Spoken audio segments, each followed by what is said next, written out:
రీసెంట్‌గా థియేటర్స్‌లో రిలీజ్ అయిన 'మహారాజా' మూవీ రివ్యూ చూద్దాం. వాళ్ళ ఇంట్లో దొంగలు పడి లక్ష్మిని ఎత్తుకెళ్ళిపోయారని పోలీస్ స్టేషన్‌కి వెళ్లి హీరో కంప్లెయింట్ చేస్తాడు. ఇంతకీ ఆ లక్ష్మి ఎవరు?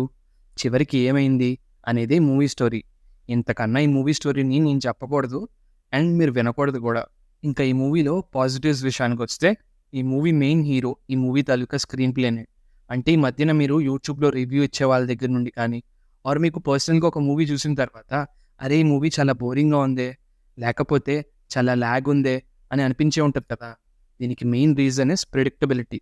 అంటే పలానా క్యారెక్టర్ ఏం చేస్తుంది అని మీరు ముందుగానే గెస్ చేసి, స్టోరీ కూడా అలాగే వెళ్తుంటే, ఆ టైంలో థియేటర్‌లో చూసే ఆడియన్స్ జనరల్లీ బోర్‌గానే ఫీల్ అవుతారు.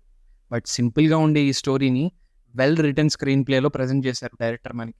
అండ్ ఈ మూవీలో ప్రతి సీను ఈ మూవీకి హెల్ప్ అయ్యేలాగే ఉంటది కానీ, పెద్దగా అన్నెసెసరీ సీన్స్ ఏముండవు ఈ మూవీలో. థియేటర్‌లో నేను ఈ మూవీ చూస్తున్నంత సేపు అసలు ఫస్ట్‌లో ఇలా ఎందుకు జరిగిందని తెలిసిన తర్వాత, ఓహ్! ఇందుకా అని త్రూఅవుట్ ద మూవీ నేను ఏదో ఒకటి ఆలోచిస్తూనే ఉన్నా.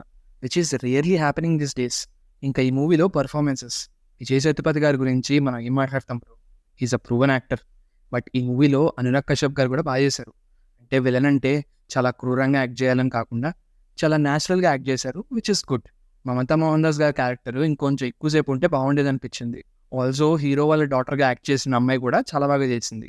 ఈ మూవీ ఫస్ట్ హాఫ్‌లో కొన్ని కామెడీ సీన్స్ ఉంటాయి. చాలా హిలేరియస్‌గా ఉంటాయి. అండ్ సెకండ్ హాఫ్‌లో వచ్చే కొన్ని రివీలేషన్స్ మిమ్మల్ని బాగా సర్ప్రైజ్ చేస్తాయి. ఇంకా ఈ మూవీలో నెగెటివ్స్ విషయానికొస్తే, ఇంటర్వెల్‌కి థియేటర్‌లో ఇద్దరు ముగ్గురు విజిల్స్ అవి వేశారు. బట్ నాకు ఇంటర్వెల్ బ్యాంగ్ ఎందుకో అంత అనిపించలేదు.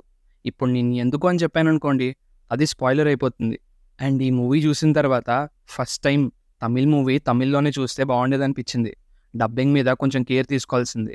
అండ్ ఫైనలీ ఈ మూవీలో మంచి స్టోరీ ఉందనో, లేకపోతే ఎంగేజింగ్ స్క్రీన్ ప్లే ఉందనో, మన విజేఎస్ గారి యాక్టింగ్ బాగుందనో, నేను ఈ మూవీ థియేటర్‌లో చూడమని చెప్పను భయ్యా.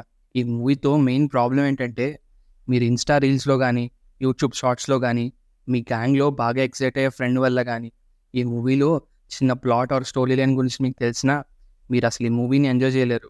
ఒక మంచి స్క్రీన్ ప్లే బేస్డ్ మూవీ చూద్దాం అనుకుంటే మాత్రం, మీకు ఎవరు స్పాయిలర్ ఇవ్వకముందే ఈ మూవీని థియేటర్‌లో చూసేసేయండి. ఇలాంటి మూవీ రివ్యూస్ కోసం please subscribe to movie buffs.